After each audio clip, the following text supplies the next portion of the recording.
Welcome to the BJack 70 show. I'm your host, Brandon Jackson. Oh, we gotta talk about the Browns again.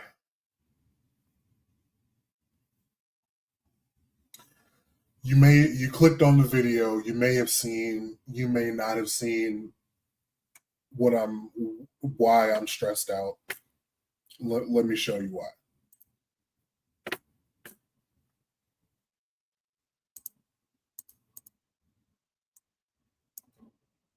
This.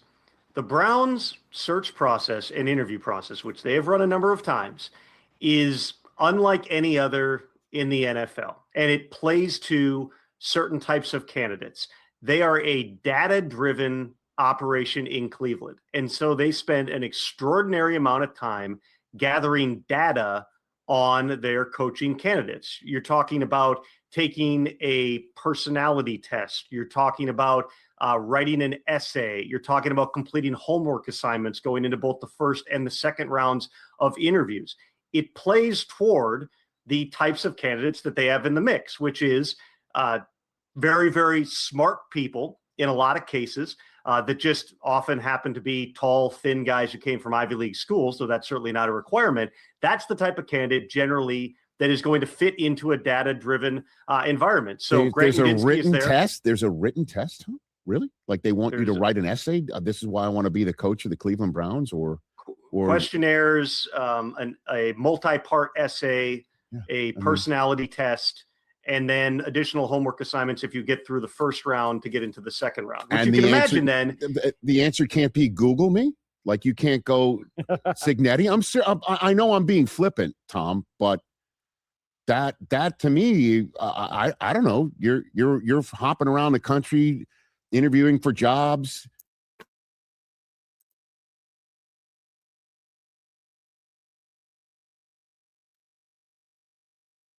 I've been patient.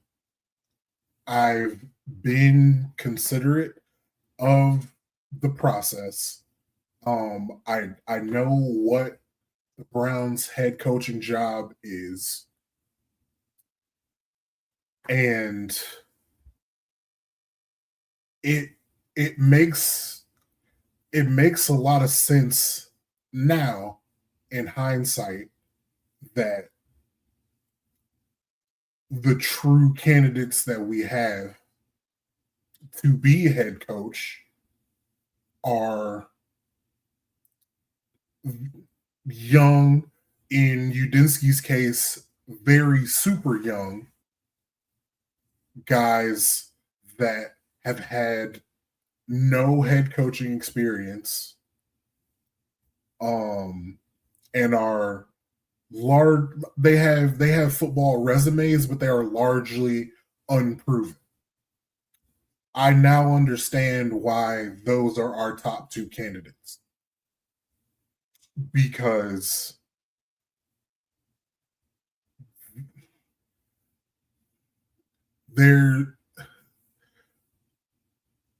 there's no way, if I don't even know if he would be considered, or either way, I don't know if the Browns would consider him or he would consider the Browns, but somebody like Sean McDermott, if you wanted to get him into the building and you brought him in, offered him coffee, offered him water, sat down with him at a desk or a table, however many people you have in the meeting, and you started off and say, hey, before we get started, Sean, I have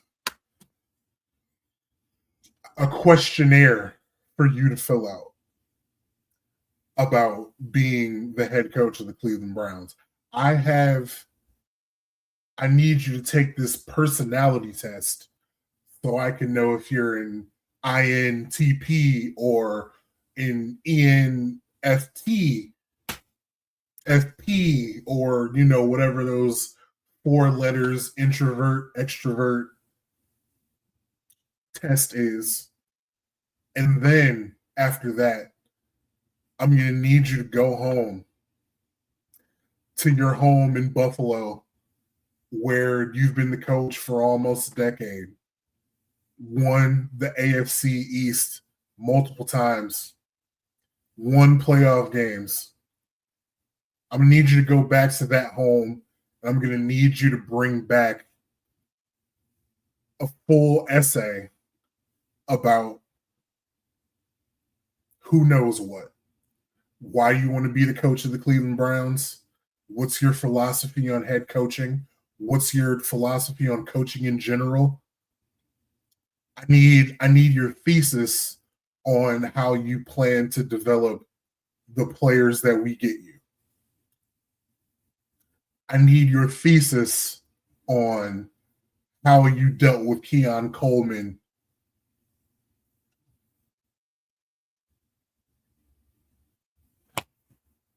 I need that in written form, MLA format, by the way, MLA format, double spaced. I'm going to need that on my desk by Monday. Imagine if you're Sean McDermott and you hear that. I'm walking out. I'm walking out, and you're never hearing from me again.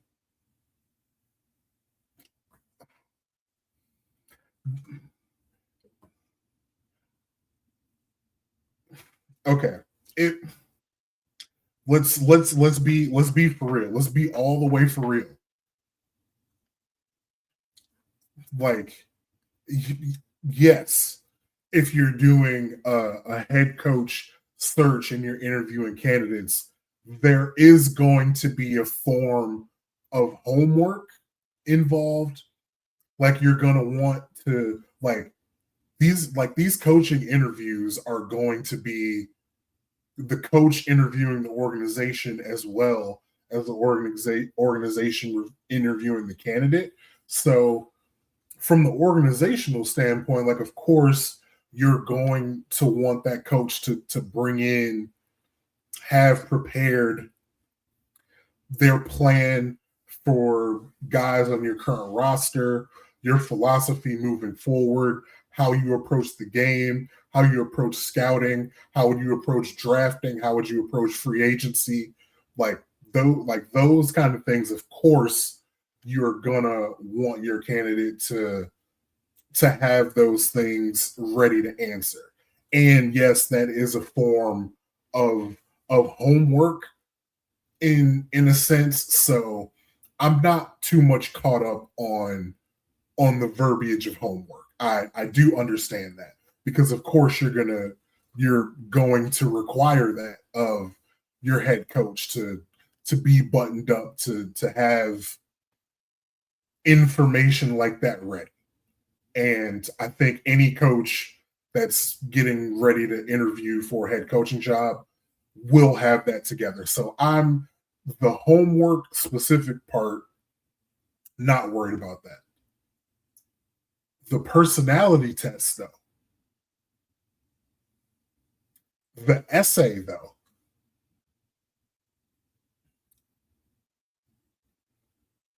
why? Why?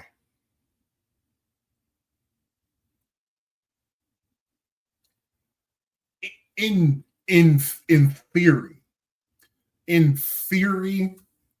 I can wrap my mind around the personality test, because maybe it might give you some info on how a guy coaches, how a guy responds to stress, how a guy responds to failure, how they respond to success. In theory, I can understand that. In theory. In practice, we're talking about football coaches. And Pelissero alluded to it. This kind of process is going to go more towards guys that went to Ivy League schools. So,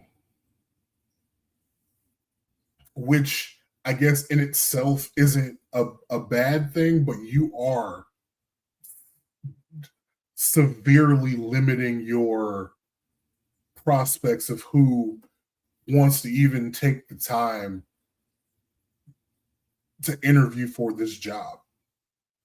Clearly, this job is not the most sought after job on the market. Clearly, it's not.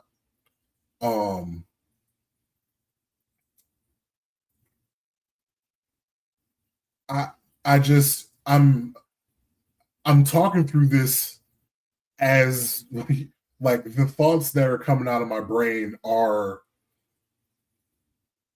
of the moment. Like I'm trying to talk through this with you guys on this pod, and I really don't know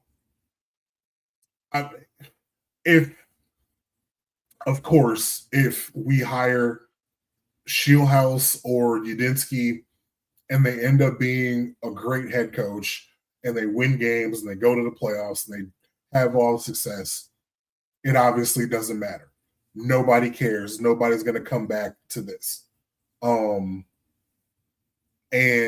it doesn't matter what the outside world thinks about the Cleveland Browns, because forever the image of the Cleveland Browns is going to be bad organization, don't know what they're doing, dysfunctional, incompetent, that it's just going to be what it is until they hold up a Super Bowl trophy. That's just what it's going to be.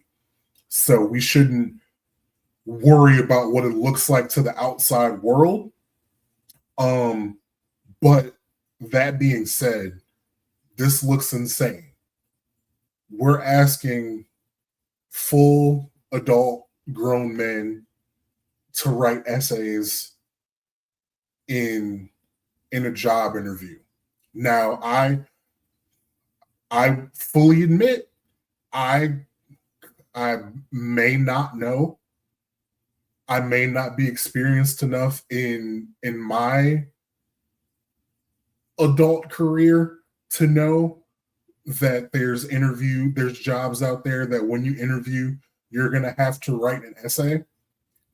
But if I did know that there were jobs out there that when you interviewed, you had to write an essay, and I had to guess which ones they were, head football coach in the National Football League would not be one of them. I'd probably guess every single one of the jobs out there in America before I got to head football coach.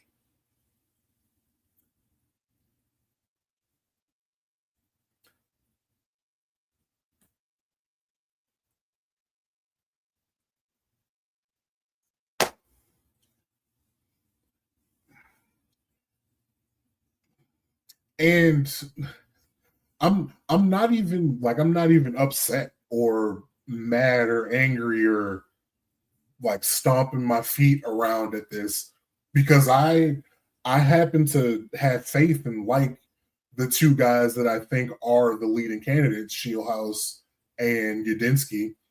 I happen to like those guys and want to hire one of those guys. But if this is the process,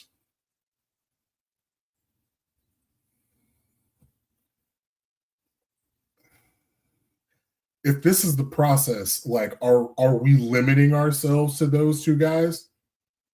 What if, I mean, like, I'm on this channel before all this started, before Kevin was fired. The guy I said I wanted was Robert Saleh. He ended up taking the head coaching job of the Tennessee Titans. Could we have gotten him in for a range of interviews? But we were like, hey, write an essay on how the Jets fucked you over. And he was like, well, write an essay. And he was of course was like, fuck y'all. What? No. because like, I don't want to say Shieldhouse and Udinski aren't serious candidates, but nobody with true pedigree is going to bother. They're not going to bother. As evidenced, Jesse Minter, he was, maybe he was all along going to be a Baltimore Raven, going to be their head coach. Fine. We probably didn't have a true shot with Harbaugh. That's fine.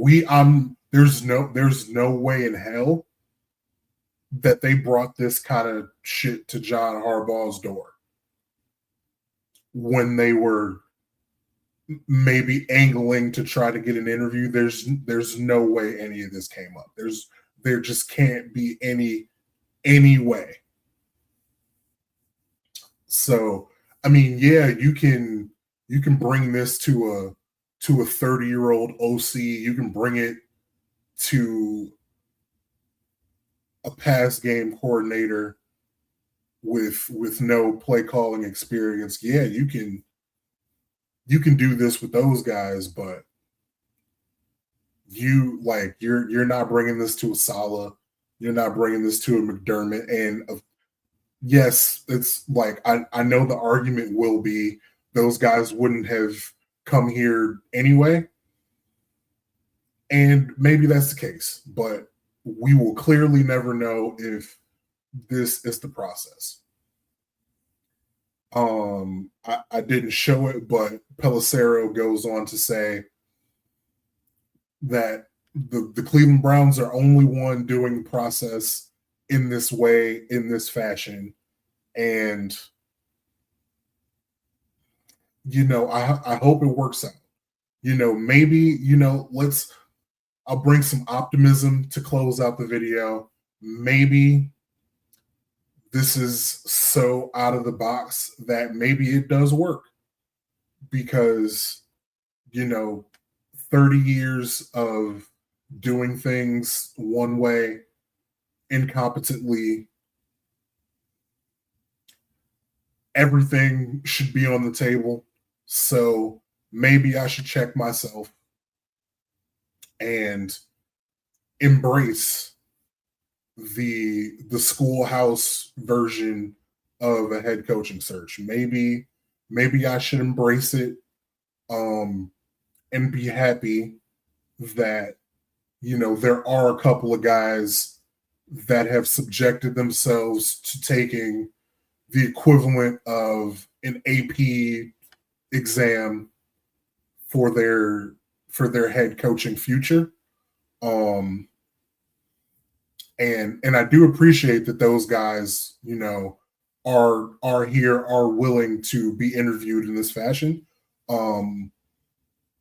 Because I think both of them are really bright guys, really like guys that will be head coaches soon enough, guys that will be successful in this league one way or another. But I am glad that they are willing to come to Berea, Ohio, and fill out a Scantron. I am happy for that.